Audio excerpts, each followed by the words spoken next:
Welcome back to the High School Sports Zone. As the basketball season wraps up this weekend, we of course have to wrap with Jim Hicks of RCS Sports. Good to see you, Jim. Good to see you. All right, so before we talk about the three teams from Greater Houston that made it there, what a disappointing end to an incredible season for Klein Force. Undefeated, they play Skyline in the Region 2 final. Skyline stalls the ball the whole game. That really shocked me because Skyline is very talented, and they pulled it out by 4 points. I mean, Dallas Skyline is coached by a former Division I coach, Paul Graham. I've been knowing him for years when he was at Colorado. But let me tell you something. This team, they've held 11 opponents this season to 30 points or lower. So they're used to it. And at the same time, Klein Forest should have been expecting this.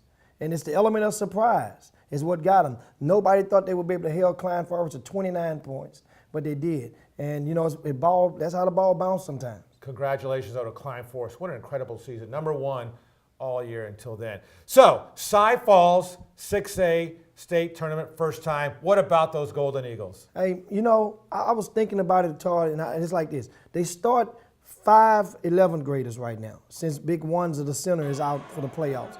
And this team, they electrified the crowd at the Berry Center. Andrew Nguyen.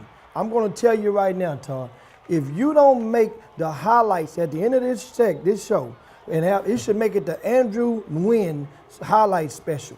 Did you see that move, that spin move, and went to the hole? I was there, yes, I saw it. Todd, I know you can do that. I'm telling you. The key players made plays down the stretch. You got to tip my brim to Coach Flores. I told you guys last week about there's a different eagle that's flying this year.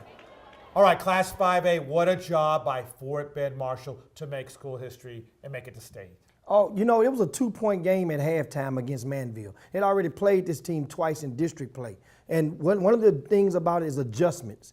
Gary Nichols, he went and he moved Taj Sherman and Jabari Rice. Those are his two wings. He moved them on the same side of the zone.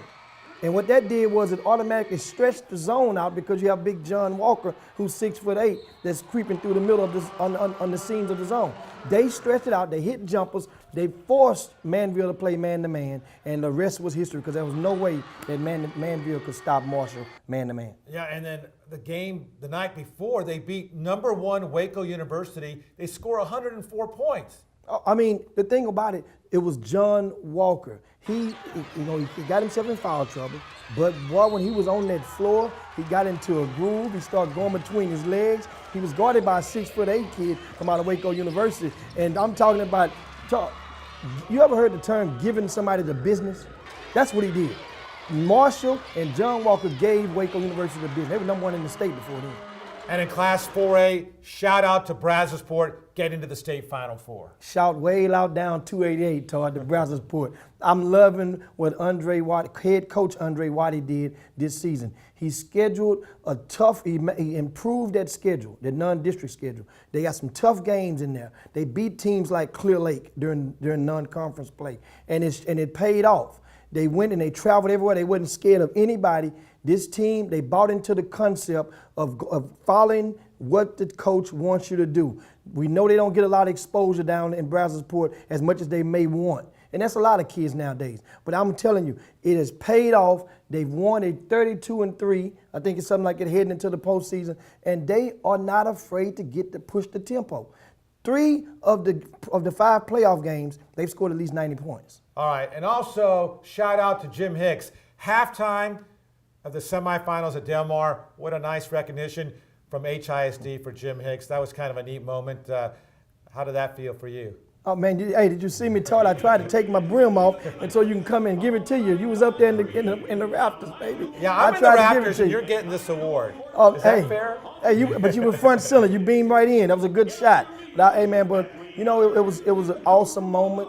You know, I applaud HISD and the athletic department for acknowledging me for, I guess, my efforts in the community. But I don't look at it like that. It's just doing something that you love to do. You wake up out your bed, you go and start trying to promote the teams, promote the kids in the area, and just put out good events and just give everybody what they want. Next thing you know, it's 17 years gone by doing this. And so I appreciate everything from everybody, and thanks for all of the well wishes from all of the fans out there. I know we've been together for almost all those 17 years here on the television show, so Yeah. it's been awesome. It's All been a right, while. Congratulations, Jim. Nice award last weekend at Del Mar. We'll be back with the plays of the week.